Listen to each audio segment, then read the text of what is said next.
morning, everyone. Your Excellencies, the Honorable Minister of State, Minister of Defence, Chief of Defence Staff, Tri-Service Commanders, senior officers, distinguished invitees, speakers, ladies and gentlemen. This morning, I consider it a great privilege to have been invited as the keynote speaker at the Colombo Air Symposium 2017. It is indeed an incredible experience to be present among this gathering of eminent experts today. It is also worth it to note that Sri Lankan Air Force has set a benchmark in harnessing knowledge and sharing our own experience.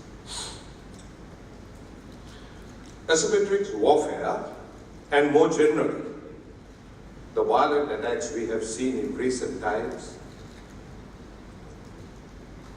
in the backdrop that this forum is being held, puts together emphasis on the theme of the Air Symposium.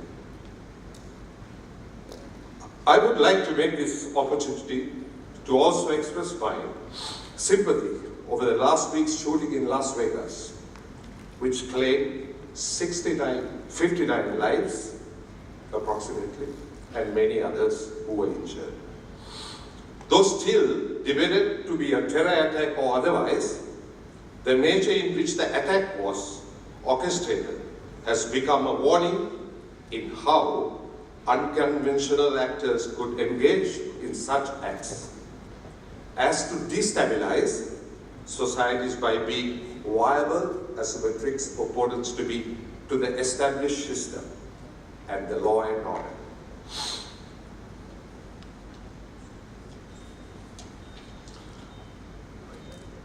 National defense is inalienable and is a matter which nations are very attentive to. Our existence, the protection of our values, the culture and the heritage depends on how well our boundaries are secured. Though the Indian Ocean has managed to minimize the threats we face, it is important to recall that the multiplicity of threats that come our way also emanate from these waters. Being an island strategically located in the Indian Ocean, Sri Lanka is well aware of its significant position in a world influenced by maritime geopolitics and the challenges such a position entails. The rise of Sri Lanka as a strategic partner for many international actors is inevitable with the host of strategic assets presence in the island, whose protection is needed now more than so. It is due to such reasons that our armed forces, including the Air Force, continuously seek knowledge on new world threats and the preservation of peace in the region through forums of such as this. Ladies and gentlemen, battlegrounds have evolved considerably in the recent past.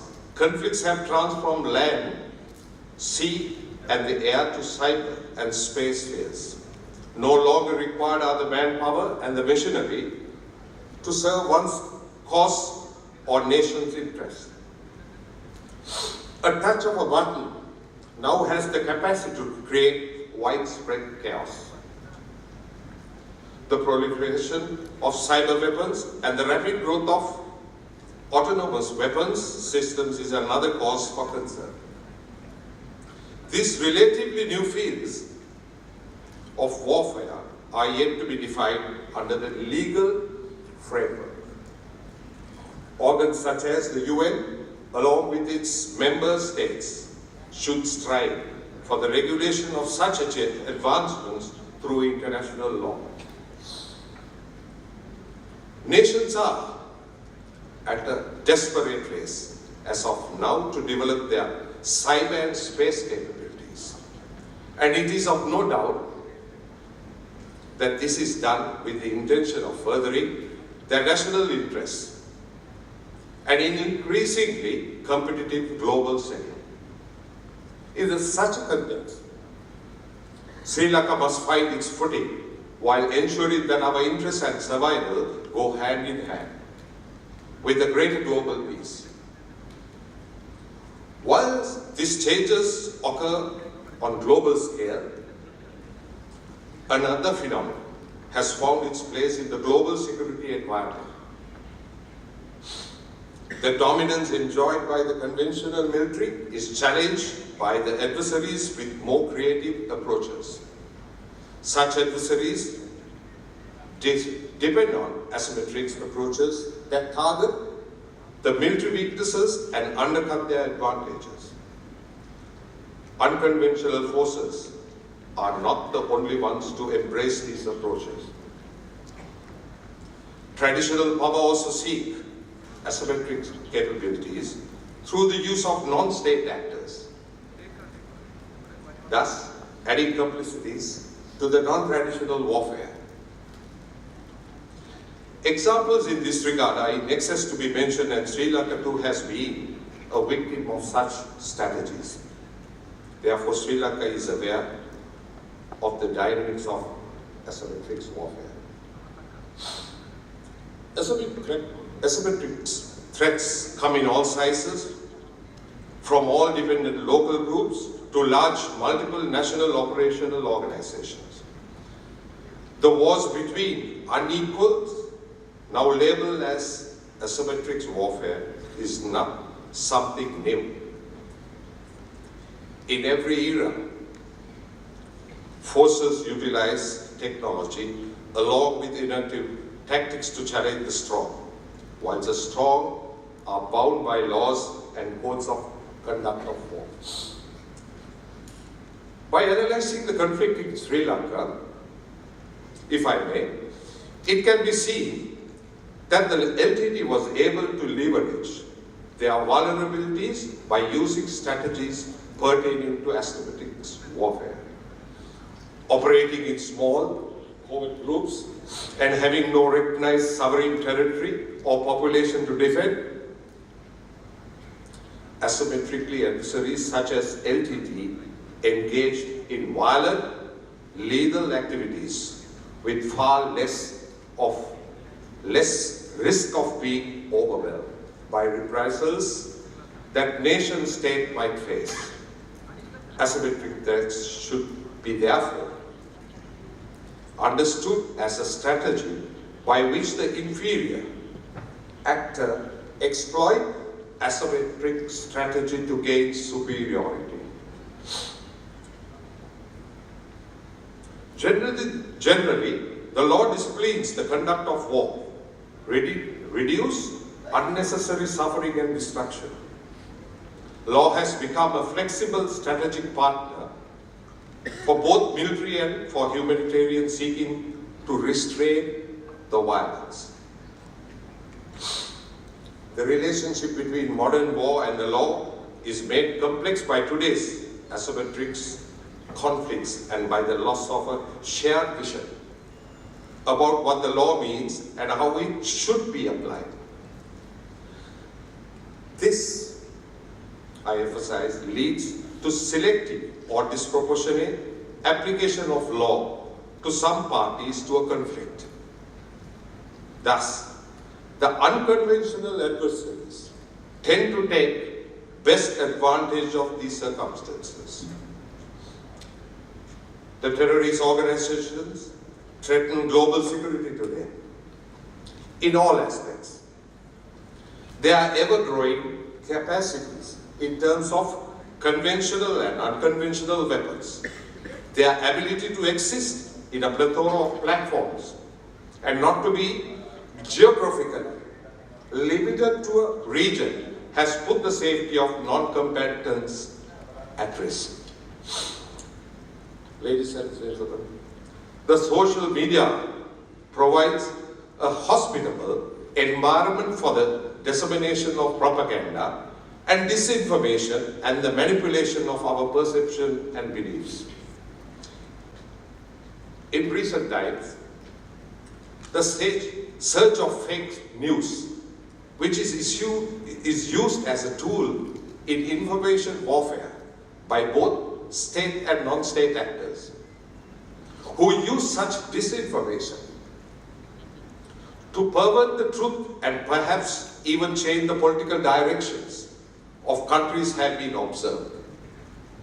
Due to the potential effects social media activities can cause with little cost or effort, it has become an essential tool for war fighting use by both states and non-state actors.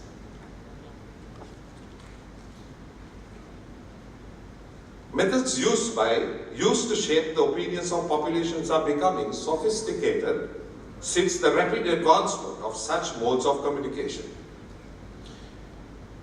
It is noticeable in this regard that the LTT use of propaganda influence terror outfits such as Al-Qaeda and the ISIS to use mainstream media and social media effectively for the dissemination of propaganda and disinformation.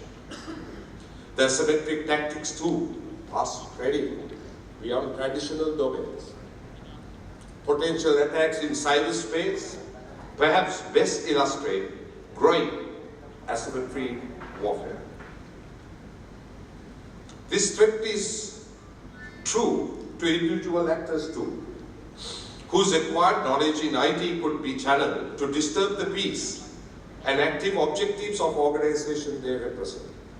It has been alleged that the states, organized groups and individuals have carried out such attacks with limited resources but to great success. The WannaCry ransomware attack in May this year, the attack on the National Health Service in the UK are all examples of this. It has not been a lack of understanding or lessons learned about the many varied elements of asymmetrical warfare that has led to the lack of progress in effectively countering the threats in recent years. Rather, it has been the lack of a new, comprehensive strategy, vision against what is essentially a new and a different types of armed conflict. There is also the issue of lack of adaptability of organizational structures, the mindset of policymakers and relevant actors, which has hampered the countering of such threats. Ladies and gentlemen, we must stay abreast of the latest development, especially in the field of technology. With the advances in technology and rapid modernization, asymmetric warfare plans must constantly be modified to meet the evolving challenges. As earlier mentioned, air assets remain a prime choice when responding to security threats due to its inherent advantage of height, speed, and reach. It has become #1 choice to call upon by many governments. As seen during our conflict and natural disasters, the first response were from our air assets. It is under this rationale that we wish to develop our air capabilities both in traditional and non-traditional space. Sri Lanka was once lagging behind her regional peers in research and development and innovativeness in both military and civilian technological developments. This, I say, is soon expected to change with the intention of the forums as this together required knowledge to make us regional leaders in air capabilities and innovativeness.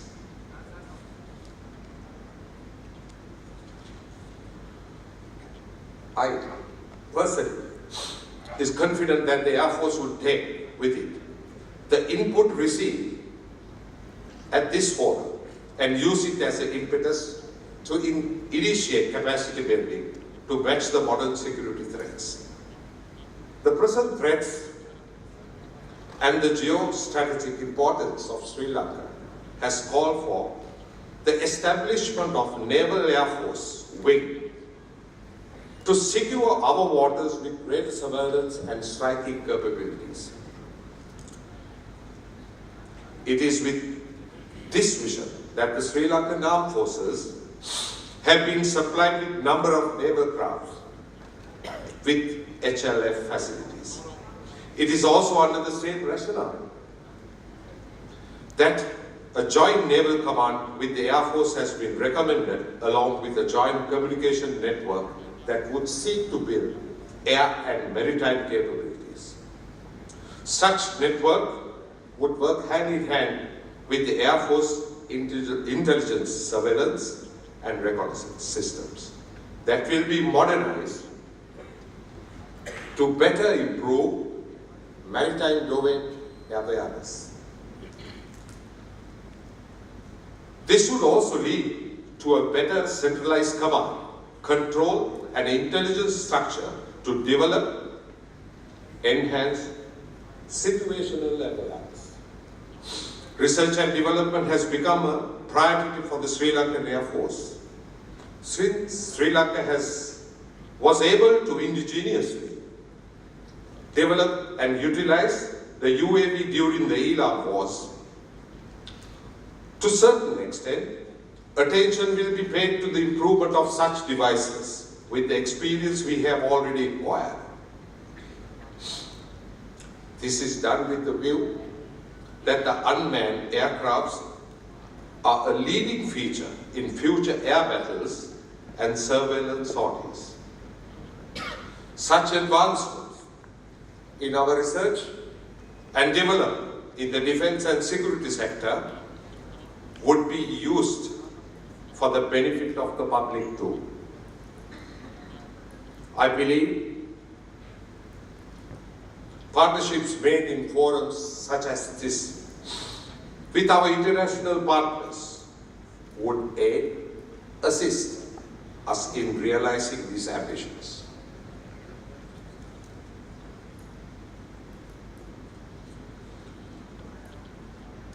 Presently, air power or the handling of machines in the third dimension are not confined to a restricted military area.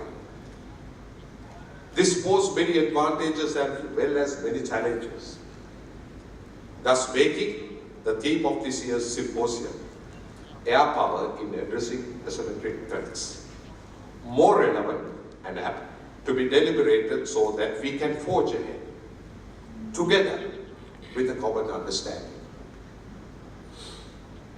Ladies and gentlemen, as a nation moving ahead to double our per capita income by the year 2025, stimulating economic growth is of key essence. We have understood that the future lies in a knowledge-based economy. It will be an era where high-grade skills will have its place ever so prominent. Hence, air power, both military and civil, can be a stimulus and a catalyst for our growth.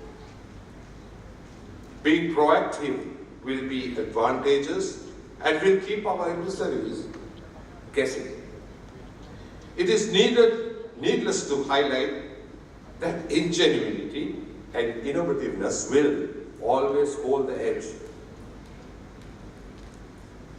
I personally see forums such as the Colombo Air Symposium as a vital platform where proactive approaches can be hatched, bringing us stronger point as one unique region. Ladies and gentlemen, before concluding, let me take a moment to remember the sacrifices made by all valiant officers and others who made the ultimate sacrifice for the protection of our motherland. Their sacrifices are truly immortalized in the hearts of Sri Lankans and forever will be held in the highest regard and utmost respect. We live in a peaceful country today and can be proud to claim being the only nation whose military took on a powerful, ruthless, unconventional foe and defeated it, while showing maitri or compassion to the surviving Kali who live among us today as rehabilitated, law-abiding civilians of one nation. Finally, I wish to take this opportunity to congratulate the Commander of the Air Force and all the men and the women of Sri Lanka Air Force for putting together a symposium of this nature for the third time. It is heartening to see that the representations have been made from our friendly foreign countries, and we welcome you. May the sessions in store for today and tomorrow be embraced with dignity and respect that they deserve. I wish the Colombo Air Symposium 2017 all the success.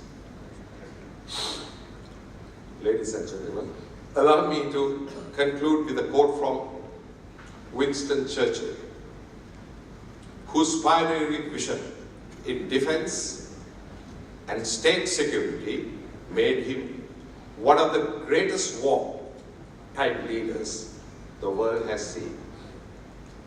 I quote, "For good or ill, air mastery is today the supreme expression of military power. And fleets and armies, however vital and important, must accept a subordinate rank." Unquote. Thank you very much.